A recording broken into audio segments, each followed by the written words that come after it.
So it's been a little while since I've been able to post anything. Life's been crazy. The last thing I did, we went through the characters of Stranger Things and we talked about just how bad I would fall apart as a human being if something were to happen to them. And the joke was on me because everybody kind of made it through okay, with an obvious exception, but they leave that to your imagination. So, final thoughts on Stranger Things Season 5, the much maligned Season 5. And listen, I'm a big fan of having your opinion on something, and I don't hate your opinion. I can respect your opinion just hopefully as well as you can respect my opinion. But I think what happened with this season, there was a lot of people out there really trying to draw eyes to their social product. They put a lot of stuff out there that isn't necessarily true, but they knew it would just flare people up. I believe that's called rage bait, and I'm not a big fan of it. And just a little FYI, if you're one of those people that puts that out there just to get people riled up, just to get reactions, you've really got to take a moment and look at yourself in the mirror and try to figure out what went wrong in life. Like, why are you spending your time trying to anger people? If you didn't like the season, you just didn't like the season. It's okay. It's not your cup of tea. I know people that don't even like the series, as crazy of an idea as that is to think about. Me personally, I thought the first volume was a banger. I thought the ending of Sorcerer was one of those TV moments where you stand up and you pump your fist. And I've seen a lot of TV. I'm an old guy. I watch a lot of different shows. There's only so many moments that can make you do that. And I think they gave us one of those moments with episode 4. The second volume, I didn't mind. I thought the first episode, which I believe is Shock Jock, I thought that was killer. The other two, they drug a little bit, but there's a lot of hate on episode 7 because Will comes out of the closet. And if you're a fan of the series, you knew that was coming.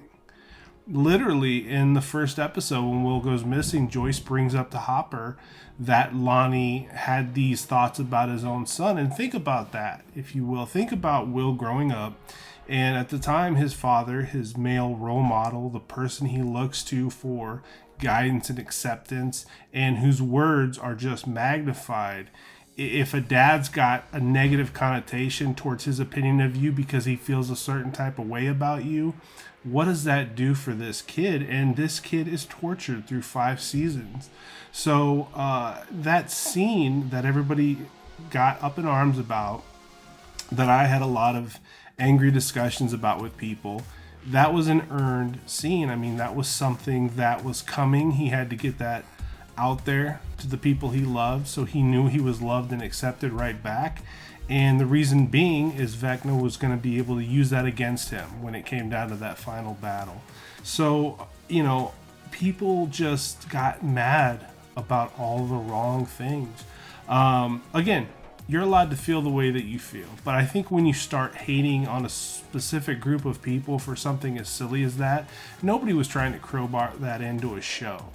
We had Robin, and Robin was a pivotal player, a pivotal person in Will's life at this stage of his life. I thought they did the scenes with those two beautifully. The end of Sorcerer, where he's hearing Robin's words echo back to him as he's trying to find that strength within himself, I thought it was amazing. I thought it was really well done, and I love Robin as a character. But, unfortunately we live in a time where it's more fashionable to be angry at something. You don't try to find the good in anything. You try to pick things apart. And they did that a lot with this series. And I took, I could take things in stride. I did take it a little bit personally because I love Stranger Things. This is a show that my son and I have watched since he was young. He's 16 now, and we've been watching it since the very beginning. So I don't know if that makes me a bad parent, but I let him watch it when he was pretty young. Quick time out from the video. I just wanted to announce to you guys about this channel. We're going to do a few things differently over the course of now to whenever I get kicked off YouTube. Basically, this channel has always been about 80s horror. It's still going to stay about 80s horror. Obviously, we dip our toes into the 90s and more current things depending on the franchise. But I'm going to start incorporating other 80s movies into our reviews simply because they're too good to let them die on the vine. My son and I have been watching a lot of them lately, and I feel like it's important for us to talk about Barry Gordy's The Last Dragon. I feel like Big Trouble in Little China needs a little bit of love. How about those Die Hard movies? I mean, Lethal Weapon, is that not a Christmas movie too? Everybody talks about Die Hard being one of the best Christmas movies. Lethal Weapon is a Christmas movie if you really think about it.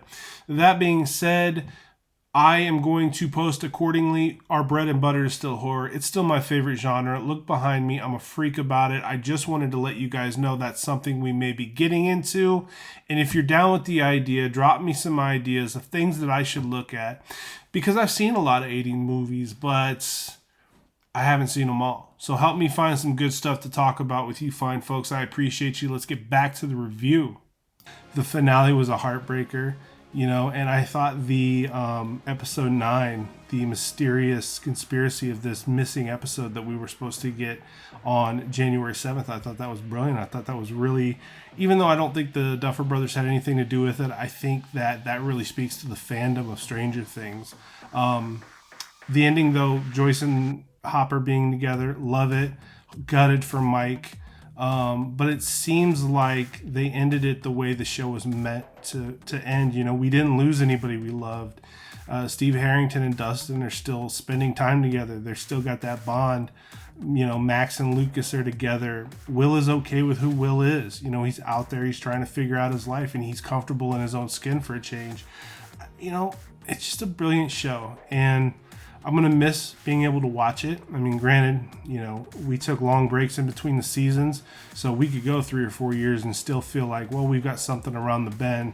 Unfortunately, that's just not the case anymore. But it still stacks up to most TV seasons that you see nowadays. TV shows strive to be as good as the most hated season of Stranger Things is. And nobody can argue that fact. I can't listen to Purple Rain right now. I just couldn't do it. Brilliant. Just being able to watch these kids grow up on that show and seeing the bond and the love that they have for each other. And I just think it's something really cool and really special.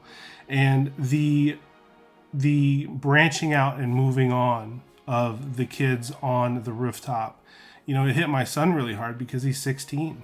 Life's going to change for him in a few years. And, we're not really sure who's going to go where or who's going to do what. But I don't know. I loved it. I thought it was really good stuff. I'm going to give that season a 9 out of 10. I'm going to give the show a 9.75 out of 10 through all 5 seasons. We will sit down and rewatch it. I told my daughters as soon as they hit double digits, they can sit down and we can all rewatch it again as a family. I'm excited about that.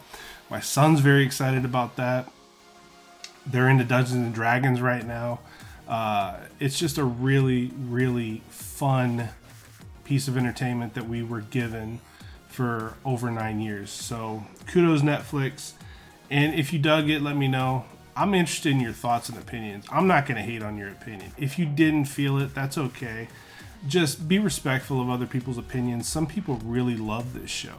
And if you are one of those that really loves this show, you should try to respect everybody else's opinion too, regardless of what it is. As long as they're not taking shots at you, as long as the conversation stays civil, I think we're in the right place and we're definitely where we need to be in the world. And the world needs a lot more of that, believe me. But this is Aging Gracefully. I am Matthew Essex. Think about clicking over to the channel and subscribing because we are doing a giveaway once we hit 500 subscribers. Appreciate you guys. Glad to be back. Let's churn out some good times. See you on the other side.